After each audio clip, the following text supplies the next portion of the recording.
Donc pour déclarer une variable, on avait dit qu'on aura besoin d'un nom pour cette variable-là et aussi un type. Et notez bien que le nom des variables, au niveau d'un langage de programmation, ou bien de tous les langages de programmation, ils suivent certains normes.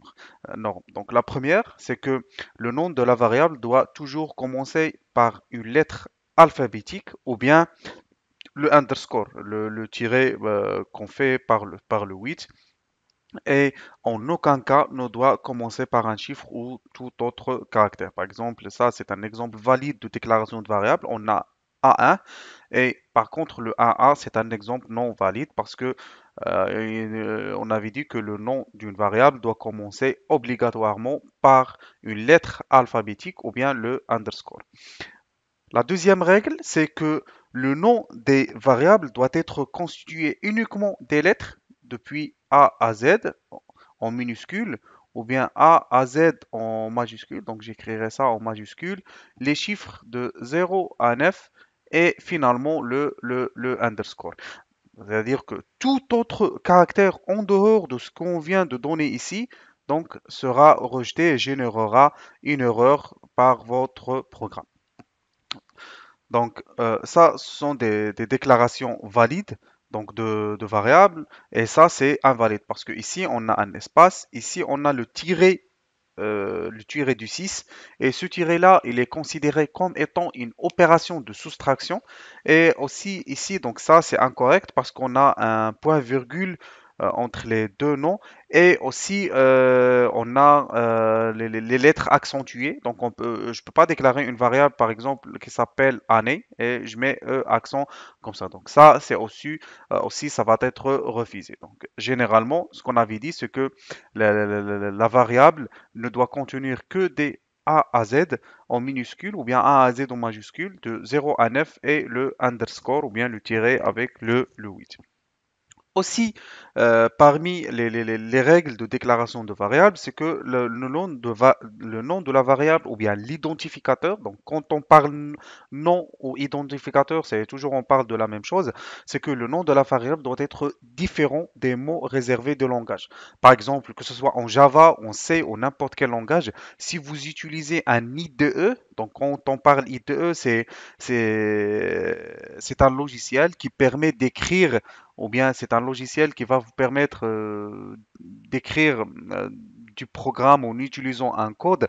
Cette idée-là va mettre en surbrillance ou la va utiliser, va écrire les mots clés qui sont réservés au langage. Par exemple, en Java, on a le int, float, else, switch, ainsi de suite, et d'autres mots. Et nous vous en faites pas parce que déjà ces mots-clés-là, au fur et à mesure, vous apprenez un langage de programmation, vous allez les connaître. Et la deuxième chose, c'est que votre IDE, à chaque fois, vous allez écrire un mot-clé qui est réservé au langage, il va l'écrire avec une police différente, une couleur différente. Par exemple, ou bien avant de passer à un exemple, donc c'est juste pour résumer, on avait dit que le nom de la variable doit commencer obligatoirement par une lettre alphabétique et ou bien le underscore. Le nom de la variable ne doit être constitué que des lettres A à Z en minuscule, A à Z en majuscule, 09 et le underscore et il doit être différent des mots réservés de langage. Donc, et la dernière règle, c'est que le nom doit être inférieur à la taille maximale spécifiée par le langage. Parce qu'une fois vous allez utiliser un langage, si vous lisez sa documentation, donc c'est mentionné que le nom de la variable ne doit pas dépasser certains caractères. Par exemple, au langage C, le nom de la variable ne doit pas dépasser les 31 caractères. Au-delà de 31, c'est le langage ne considérera que les 31 caractères, le reste c'est comme s'il ne le voit pas. Par exemple, ici c'est juste pour donner un exemple. Donc je prendrai un IDE donc du langage C, donc que j'ai pas ici, donc c'est plutôt code block, oui, code block. Et si donc on va créer un projet en C, donc on va ouvrir un qui existait déjà. Et notez bien que ici, lors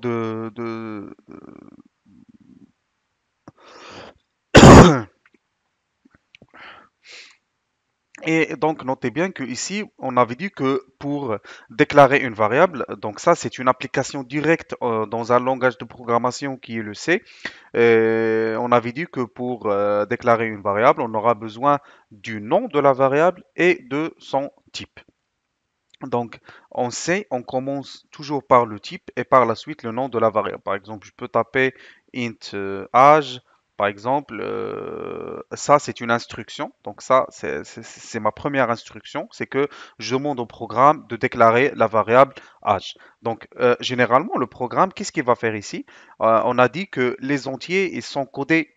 Ça dépend. Donc, les entiers sont généralement codés sur 4 octets ou bien 8 octets. Ça dépendra de la version du système d'exploitation, s'il est 32 ou 64, mais généralement, le programme ira dans la mémoire. Il, donc, on va dépasser ou bien passer la partie qu'on avait dit qu'il est protégée en écriture.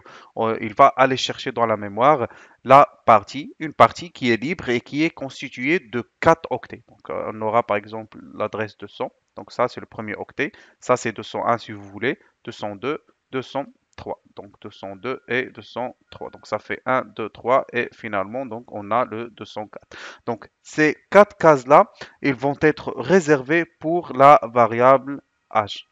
Donc si on est dans un système d'exploitation 64, on aura, si vous voulez, 8 octets qui seront réservés. Et cet espace-là, donc on avait dit qu'il sera réservé pour notre variable âge et c'est lui qui va permettre de stocker ces valeurs-là. Donc ça, c'était pour vous expliquer un petit peu comment ça se passe, la déclaration des variables. Et ça, on avait dit que c'est une instruction. Et notez bien que ici, le int, puisque c'est un mot-clé réservé au langage C, l'IDE ou bien mon IDE me l'a écrit avec une police différente, avec en gras et en bleu. Et âge, parce que c'est un mot-clé que lui ne connaît pas, qui n'est pas réservé au C, il l'a écrit avec la police normale. Par exemple, je peux déclarer une autre variable, donc je mettrai par exemple int printf ou bien int if, par exemple, si vous voulez.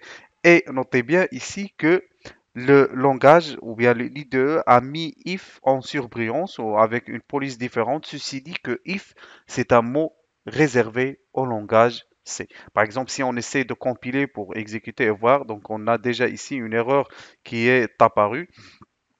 Euh, euh, donc une erreur donc de compilation qui est apparue, disons que ça c'est une fausse déclaration. Donc c'est juste, j'ai besoin aussi juste d'accéder à l'erreur. Donc ici, toolbar, logs, je pense que c'est ça.